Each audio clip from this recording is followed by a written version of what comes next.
시간 저희에게 주시는 하나님의 말씀은 신약성경 마태복음 24장 30절 31절의 말씀입니다. 신약성경 마태복음 24장 30절 31절, 제가 가진 성경으로 신약 41쪽에 있습니다.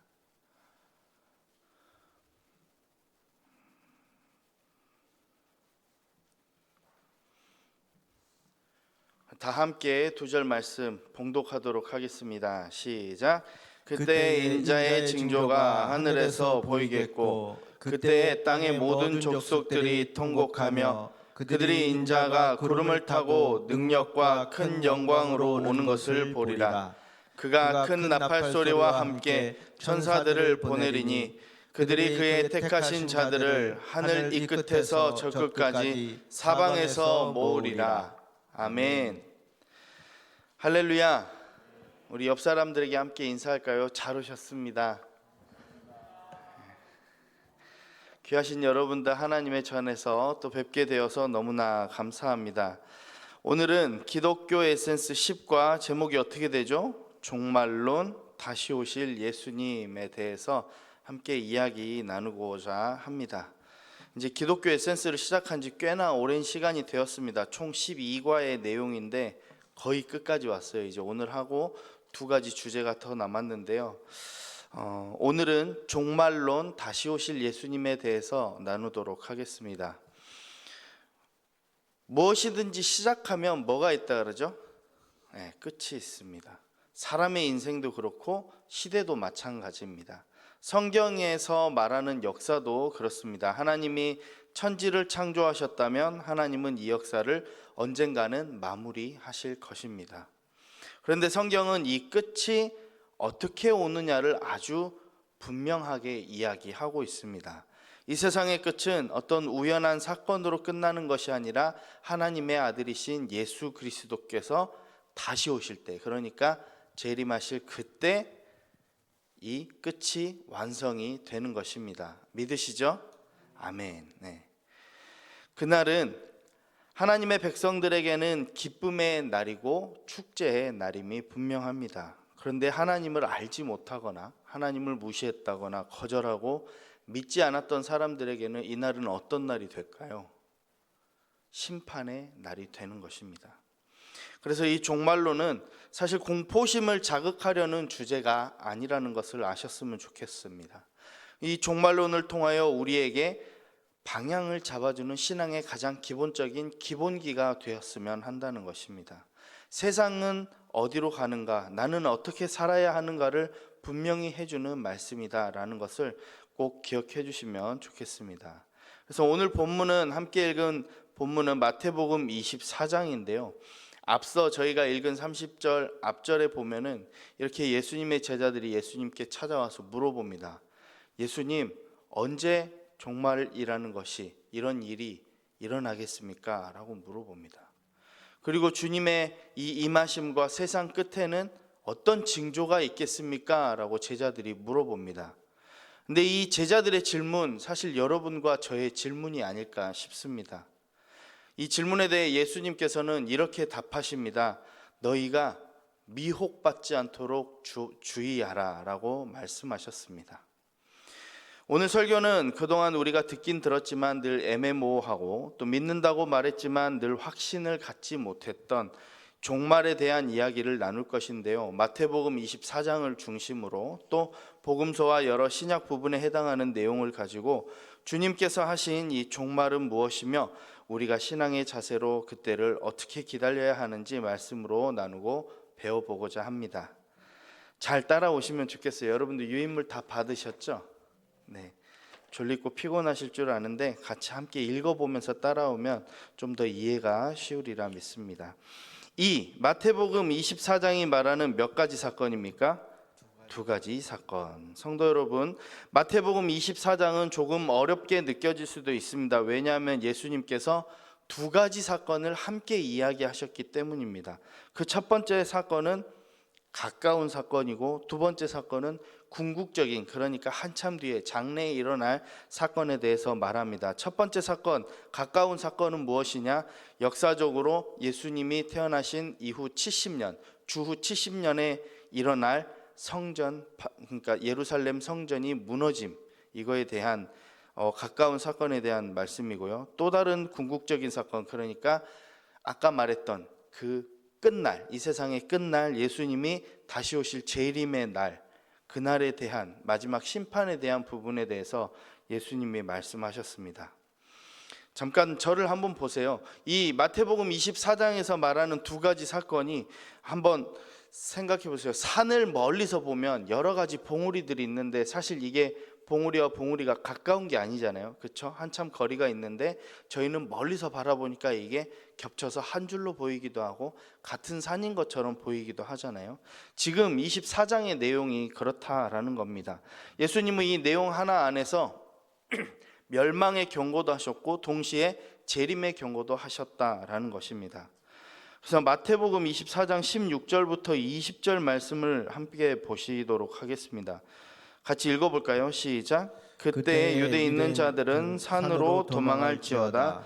지붕 위에 있는 자는 집 안에 있는 물건을 가지러 내려가지 말며 밭에 있는 자는 겉옷을 가지러 뒤로 돌이키지 말지어다. 그날에는 아이 벤 자들과 젖먹이는 자들에게 화가 있으리로다.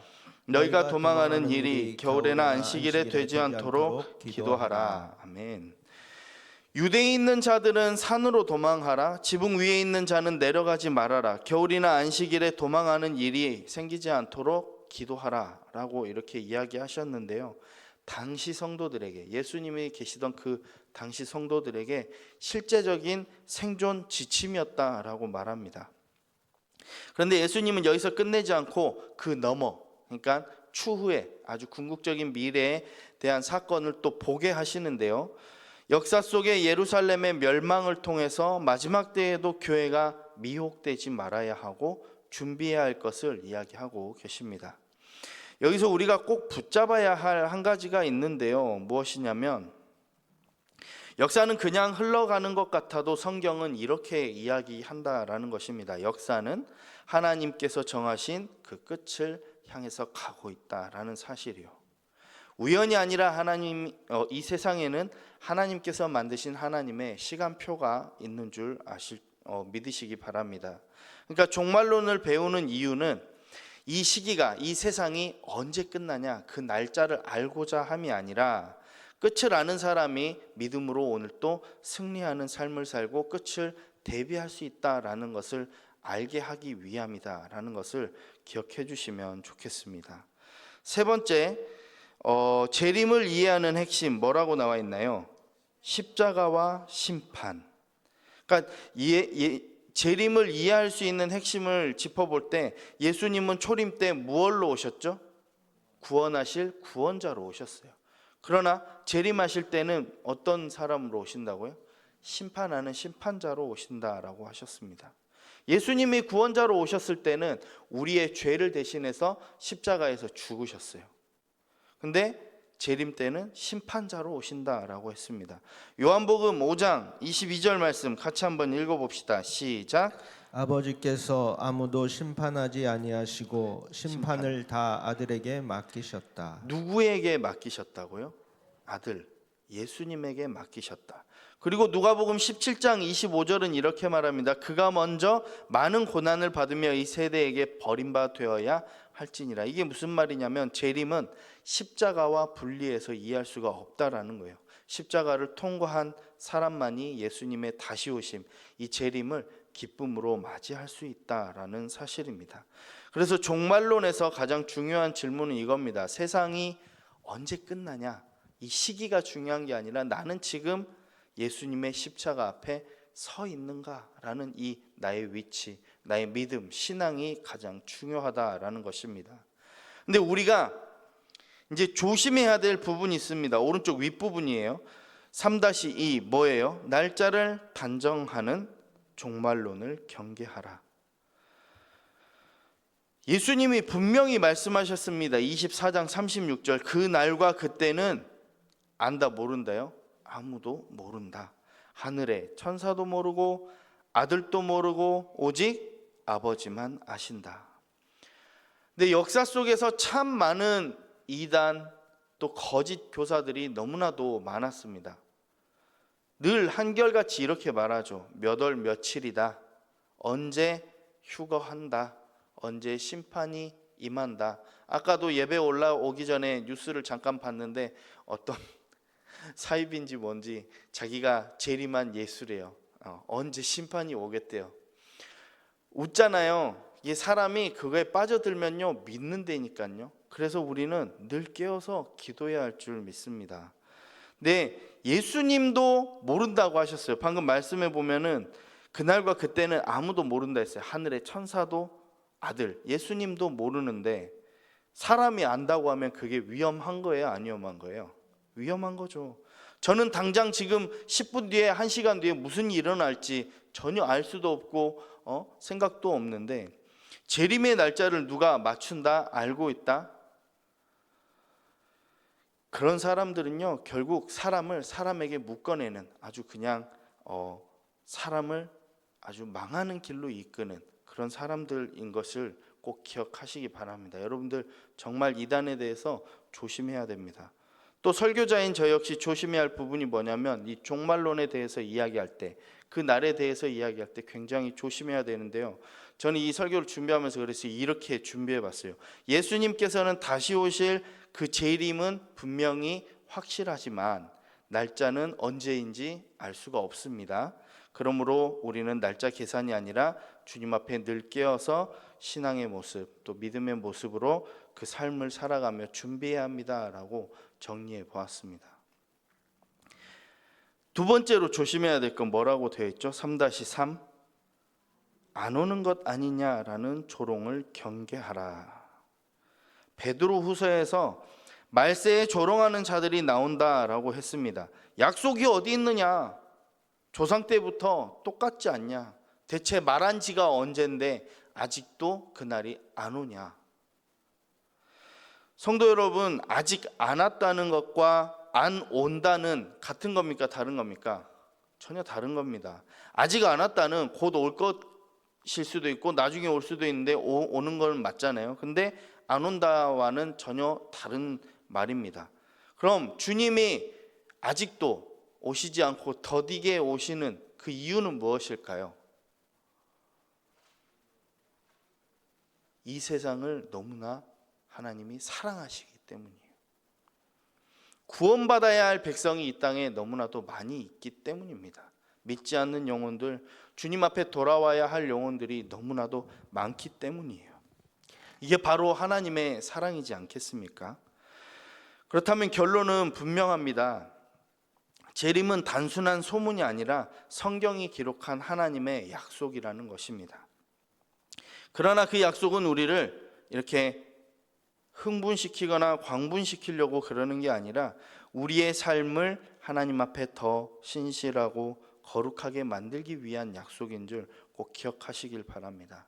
여러분들이 이걸 기억하시면서 늘 신실하신 그 하나님을 기대하며 또 하나님의 사랑을 아직도 모르는 사람들에게 전하는 우리 여러분들 다 되시기를 간절히 소망합니다. 네 번째, 분명히 다가올 것은 맞는데 이게 재림에는 징조가 있다라고 했죠. 4번 재림의 징조, 알람이 울릴 때 어떻게 해요? 깨어라. 1. 재난과 격변, 뭐예요? 전쟁, 기근, 지진. 이게 재난의 시작이라고 했는데 이 예수님께서 말씀하신 징조를 총 6가지로 정리해 본 그 첫 번째입니다. 그래서 예수님은 난리와 난리, 소문, 민족과 나라의 충돌, 기근과 지진을 말씀하십니다. 근데 예수님은 딱 한 문장으로 정리하세요. 이 모든 것은 뭐의 시작이라고요? 재난의 시작이다. 그러니까 재난의 시작이니까 아직 제대로 온 거 아니다라는 말씀이죠. 근데 이것은 공포로 여러분들을 경직되게 하려고 굳어있게 하려고 그런 것이 아니라요, 영적으로 잠들어 있지 말라라는 하나의 알람인 것을 꼭 기억하시기 바랍니다. 여러분들이 늘 깨어서 기도해야 할 이유인 것입니다. 두 번째는 뭐라고 써져 있죠? 관계가 거칠어지고 뭐가 식어요? 사랑이 식는다. 마태복음 24장 10절 한번 같이 읽어봅시다. 시작. 그때에 많은 사람이 실족하게 되어 서로 잡아주고 서로 미워하겠으며. 마지막 때에는 사람들의 마음이 점점 차가워집니다. 그러므로 우리 교회는 더 따뜻해야 하고요. 성도들은 더 사랑으로 살아야 할 줄 믿습니다. 세 번째, 거짓 그리스도와 거짓 선지자의 미혹. 24장 4절 5절인데 예수께서 대답하여 이르시되 너희가 사람의 미혹을 받지 않도록 주의하라. 많은 사람이 내 이름으로 와서 이르되 나는 그리스도라 하여 많은 사람을 미혹하리라. 아까 말했잖아요. 조심해야 될 거. 이단, 경계해야 될 거. 예수님은 할 수만 있으면 택한 자들도 미혹한다라고 경고하시고 우리에게 주의를 주셨습니다. 이단의 목표가요, 대개는 불신자가 아니라 믿는 성도들입니다. 여러분들처럼 신앙생활 오래 하고 교회에 열심히 봉사하는 사람들을 채가지 밖에서 전혀 교회에도 절도 안 다니는 사람을 이단으로 데려가지 않는다라는 거예요. 왜냐하면 이 하나님의 교회를 무너뜨리면 복음의 현장이 무너지기 때문이에요. 그 사람들이 이렇게 공격하는 그 이유입니다. 그럼 여러분들의 확실한 방어책 뭐라고 써놨습니까? 제가 말씀 전체를 배우고 십자가 복음 위에 서고 건강한 교회 공동체에 붙어 있으십시오. 말씀 전체를 배우다라는 게 무슨 뜻이냐면 한 절 한 절 뭐 이렇게 단편적인 말씀 하나 가지고 성경을 읽지 마시고 성경을 전체적으로 보시고 하나의 스토리로 그 서사에 담긴 하나님의 큰 메시지를 보라라는 뜻으로 말씀드린 거고요. 십자가 복음 위에 당연히 서셔야 되죠. 그리고 건강한 교회 공동체에 붙어 있으십시오라고 했는데 사랑하는 여러분들 다니는 이 교회가 건강한 교회입니까? 아닙니까? 오전에도 그랬는데 한 10명밖에 이야기 안 하시는 것 같아요. 담임 목사님 오시면 다 잃을 거예요. 네. 건강한 교회예요? 아니에요? 맞아요. 여러분들이 다니는 교회는 건강한 교회입니다. 만약에 안 건강해요 하면은 저도 안 건강한 거고요. 우리의 신학과 또 말씀 이런 모든 것들이 건강하지 않은 건데 제가 봤을 때 우리 가자제일교회 굉장히 건강한 교회라고 생각되어집니다. 그래서 이 교회를 떠나지 마시고 끝까지 꼭 붙어서 하나님의 그 때를 기다리며 믿음과 소망을 가지고 살아가시는 여러분들 되었으면 좋겠습니다. 네 번째는 뭐죠? 박해와 환난. 마태복음 24장 9절 한번 읽어보겠습니다. 시작. 그때 사람들이 너희를 환난에 넘겨 주겠으며 너희를 죽이리니 너희가 내 이름 때문에 모든 민족에게 미움을 받으리라. 밑에 또 13절이요. 끝까지 견디는 자는 어떻게 돼요? 구원을 얻으리라. 마지막 때가 가까울수록 이 어둠의 권세, 사탄의 권세는 몸부림치는 거예요. 어떻게 해서든지 우리를 괴롭히고 환난과 박해를 통해서 예수 그리스도의 그 믿음을 떠나게 만듭니다. 그래서 뭐라 그래요? 13절에 끝까지 견디는 자는 뭘 얻어요? 구원을 얻는다. 여러분들 끝까지 견뎌서 이 구원을 끝까지 완성하는 여러분들 되시길 간절히 소망합니다. 다섯 번째, 노아의 때처럼 영적으로 둔감해진다. 마태복음 24장 37절부터 39절인데요. 노아의 때와 같이 인자의 임함도 그러하리라. 홍수전에 노아가 방주에 들어가던 날까지 사람들이 먹고 마시고 장가들고 시집가고 있으면서 홍수가 나서 그들이 다 멸하기까지도 깨닫지 못하였으니 인자의 임함도 이와 같으리라. 노아의 때 뭘로 하나님이 이 땅을 심판하셨나요? 물로 심판하셨어요. 그래서 노아가 저 산꼭대에서 아주 큰 배를 나무로 만들고 있을 때 사람들이 뭐라 해요? 비웃었죠. 저 무슨 바보 같은 짓이냐. 그때 사람들은 어떻게 했다고요? 먹고 마시고 시집가고 장가가고. 근데 따지고 보면 먹고 마시고 일하고 장가가고 시집가는 일상 아닙니까? 사람이 태어나서 가족을 이루고 또 자녀를 낳고 또 가족을 위해서 수고해서 일하고 사는 거 그냥 일상입니다. 루틴. 우리가 평범하게 살아가는. 근데 이 큰 죄만이 문제가 아니라 이 괜찮은 일상이 문제라는 것은 무엇이냐면 이 괜찮은 나의 일상 때문에 내가 취해서 안일함을 갖게 되는 겁니다. 가장 중요한 거를 뒤로 미뤄요. 좀만 더 안정되면, 조금만 더 바쁜 게 지나가고 나면, 이번에 큰딸 시집 보내고 나면, 내가 이번에 준비하던 거 마무리가 잘 되면 교회에 더 헌신하고 봉사해야지. 근데요, 그러는 사이에 인생이 끝날 수도 있고요. 그 사이 주님은 오실 수 있다는 것을 기억하시기 바랍니다. 좀 무섭게 말씀드렸는데요, 더 열심히 교회에 헌신하고 봉사하시는 여러분들 되시길 바랍니다. 뒷장 보실게요. 6번 동시에 뭐가 진전이 돼요? 세계 복음화의 진전이 일어납니다. 24장 14절 이 천국 복음이 모든 민족에게 증언되기 위하여 온 세상에 전파되리니 그제야 끝이 오리라. 마지막 때에는 어둠만 짙어지는 게 아니다라는 겁니다. 하나님은 동시에 복음을 열방 가운데 증거하게 하셨습니다. 그러므로 교회는 두려움이 아니라 온 열방을 내 마음에 품고 전도하며 선교하는 마음으로 깨어 있어야 할 줄 믿습니다.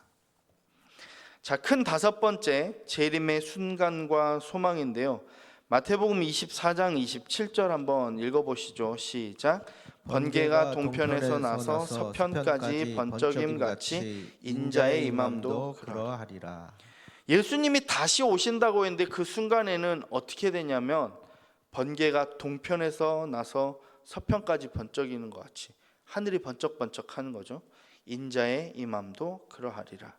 그러니까 천천히 예고편으로 재림이 오는 게 아니라요, 순식간에 결정적으로 그 때가 온다라는 것입니다.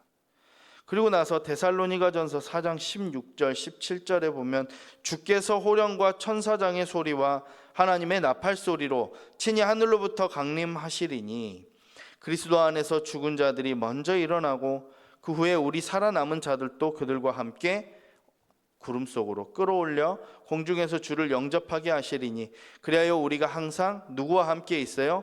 주와 함께 있으리라. 사랑하는 성도 여러분, 십자가를 붙든 성도에게는 재림은 공포가 아니라 소망인 줄 믿으십시오. 그날에 우리는 주님을 만나고요, 주님과 항상 함께하는 그 삶을 누리게 될 것입니다. 자, 이제 말씀을 정리하는데요, 재림을 준비하는 삶 5가지를 정리해 보았습니다. 그렇다면 주님이 다시 오신다는 믿음으로 우리가 삶의 모습들이 바뀌어야 할 텐데, 첫 번째는 무엇이죠? 큰 소리로 한번 읽어봐요. 시작. 지금 자리에서 충성하십시오. 여러분들이 지금 계신 자리가 어디입니까? 가정, 직장, 교회 다 맡은 게 있으시죠? 집에서는 엄마, 아빠, 또 교회에서는 어떻게 돼요? 권사님, 장로님, 집사님, 또 직장에서는 내가 맡은 직책이 있잖아요. 지금 있는 자리에서 충성하라라는 거예요. 예수님께서는 밭 가는 사람, 맷돌 가는 사람 이야기를 하셨습니다. 재림을 기다린다고 현실을 다 버리고 떠나는 게 아닙니다. 하나님께서 내게 맡기신 이 자리, 가정, 직장, 교회, 거기에서 말씀대로 끝까지 충성하다가 우리 주님을 맞이해야 한다라는 겁니다. 당시에도 그랬고요. 최근 이 이단들에게 현혹되어서 휴거의 날이 다가온다는 사람들의 특징을 보면, 거짓 교사에게 속임을 당한 사람들의 특징을 보면 현실을 도피해요. 그 다가올 그때만을 기다리며. 왜요? 좀 있으면 주님 오실 텐데 뭐가 소용있냐, 돈이 뭐가 필요하고 내가 지식이 뭐가 필요했냐, 이렇게 된다는 겁니다. 그러므로 우리는 지금 자리에서 충성하면서 주님의 때를 기다리는 믿음의 여러분들 되셨으면 좋겠습니다. 두 번째는 삶을 어떻게 살아요? 단순하게 사십시오. 요한 1서 2장 15절 말씀 같이 읽어볼까요? 시작. 이 세상이나 세상에 있는 것들을 사랑하지 말라. 누구든지 세상을 사랑하면 아버지의 사랑이 그 안에 있지 아니하니. 아멘. 세상을 사랑하지 말래요. 세상을 사용하시긴 사용하시되 그렇게 마음 다해서 사랑하지 않기를 바랍니다. 여러분들 손에 쥔 게 많을수록 깨닫기가 어렵고요, 주님을 온전히 바라보기 어렵습니다. 세 번째, 거룩과 경건을 회복하십시오. 베드로후서 3장 11절에서 13절은 여러분들에게 이렇게 물어봐요. 이 모든 것이 이렇게 풀어지리니 너희가 어떤 사람이 되어야 마땅하냐? 여러분들이 어떤 사람이 되어야 마땅합니까? 말씀에 바로 이어져 답이 나와요. 거룩한 행실과 뭐예요? 경건함으로. 하나님의 날이 임하기를 바라보고 간절히 사모하라. 그날에 하늘이 불에 타서 풀어지고 물질이 뜨거운 불에 녹아지려니와 우리는 그의 약속대로 의가 있는 곳인 새 하늘과 새 땅을 바라보도다. 우리가 거룩과 경건을 회복하고 그대로 살아야 할 줄 믿습니다. 사실 사람은 하나님의 그 거룩함에 한 발짝도 다가갈 수도 없지만은 우리가 늘 깨어서 경건하면 경건할수록 하나님 앞으로 더욱더 나아갈 수 있는 거룩함을 가져간다라는 것을 꼭 기억하시고 저와 여러분들이 하나님 앞에 더 거룩할 수 있도록 경건함으로 매일매일 살아가시기를 소망합니다. 세상의 기준이 무너질수록 교회는 어떻게 해야 돼요? 더 기준이 바로 세워져 있어야 되고 더 거룩해야 됩니다. 세상이 세속적이라고 교회까지 재정적으로 물질적으로 이 세속적이어야 합니까? 아니에요. 교회는 더 온전히 거룩하여지고 하나님의 말씀대로 바르게 더 나아가야 합니다. 우리는 주님의 거룩한 신부가 되어야 할 줄 믿습니다. 네 번째, 뭘 더 붙들라고 하시나요? 공동체를 더 붙드십시오. 히브리서 10장 24절 25절은 이렇게 이야기합니다. 서로 돌아보아 사랑과 선행을 격려하며 모이기를 패하는 어떤 사람들의 습관과 같이 하지 말고 오직 권하여 그날이 가까움을 볼수록 더욱 그리하자. 그날이 가까울수록 더 모여야 합니다. 그날이 가까울수록 서로 돌보고요, 사랑과 선행을 격려해야 합니다. 성도 여러분, 마지막 때 사탄이 제일 먼저 하는 일이 뭐냐면요, 성도를 혼자 있게 만듭니다. 이 그룹에서 떨어져 나가게 하고요, 또 혼자 있게 만드는 것입니다. 그러니 우리는 더 모이고 격려하고 더 사랑해야 할 줄 믿습니다. 다섯 번째, 전도와 선교에 헌신하십시오. 마태복음 24장 14절 한번 읽어봅시다. 시작. 이 천국 복음이 모든 민족에게 증언되기 위하여 온 세상에 전파되리니 그제야 끝이 오리라. 다니엘서 12장 3절입니다. 시작. 지혜 있는 자는 궁창의 빛과 같이 빛날 것이요 많은 사람을 옳은 대로 돌아오게 한 자는 별과 같이 영원토록 빛나리라. 아멘.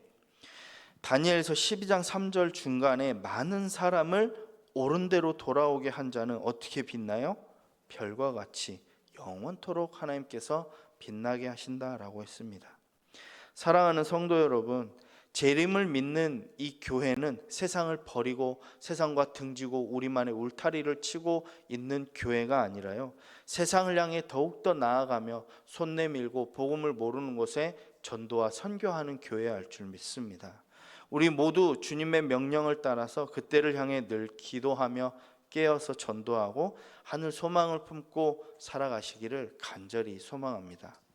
마지막으로 질문 한 가지 드리고 싶습니다. 밑에 보시면, 만약 주님이 지금 예배 끝나고 오신다 그러면 여러분들 기쁨으로 맞이할 수 있습니까? 아멘이세요? 진짜 기쁘세요? 아직 전도 안 한 사람들이 많은데 괜찮으시겠냐고요. 내 아들, 내 엄마 아직 교회 안 다니고 있는데 괜찮으시겠냐고. 그냥 여러분들은 기쁠 수 있는데요, 그 영혼들은 심판의 날임을 꼭 기억하십시오. 단순히 우리가 기쁨으로 맞이할 수 없을 수도 있다라는 거. 그리고 오늘이 은혜의 날인 것을 늘 기억하시며 매일매일 십자가 앞에서 서시고 예수님의 말씀대로 깨어서 늘 준비하는 우리 사랑하는 성도님들 다 되시기를 간절히 소망합니다. 우리 다 함께 이 찬양으로 말씀을 기억하며 결단하며 나가면 좋겠습니다. 하늘 가는 밝은 길이, 이 찬양하면서요, 하나님께서 주신 우리의 사명 바라보고 또 하늘 가는 우리의 성도들의 그 길 가운데 하나님 늘 함께 해달라고 우리 찬양으로 함께 고백하도록 하겠습니다.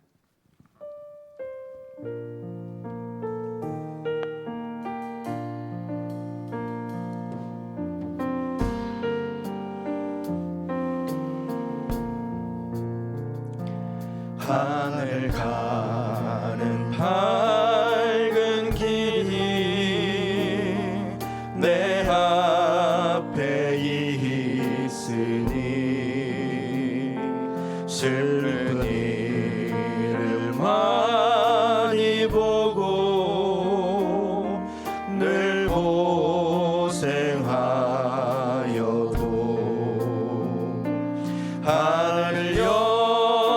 세상 밝음이 어두운 그늘에 치는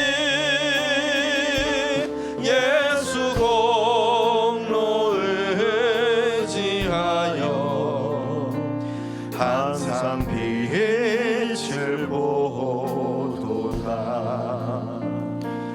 내가 염려하는 일이 세상에 많은 주 속에 근심 밖에 걱정 늘 시험하여도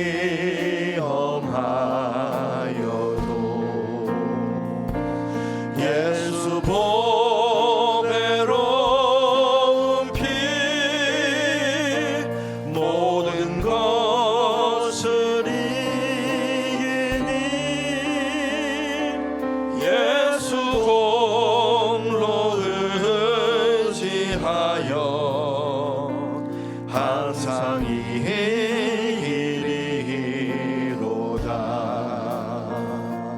내가 천성 바라보고 가까이 왔으니 아버지의 영광 집에 나 쉬고 싶도다. 나는 부족하여도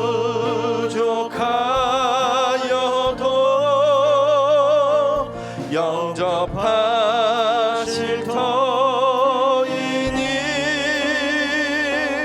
영광 나라 계신 임금 우리 구주 예수라. 우리 이 시간 주신 말씀을 기억하며 재림하실 그날까지 신실하게 거룩하게 경건하게 믿음으로 살아가겠습니다. 천국을 소망하며 복음을 전하는 주님의 사명을 끝까지 다하겠습니다. 다짐하며 다 함께 주의 이름 한번 외치고 통성으로 기도하겠습니다.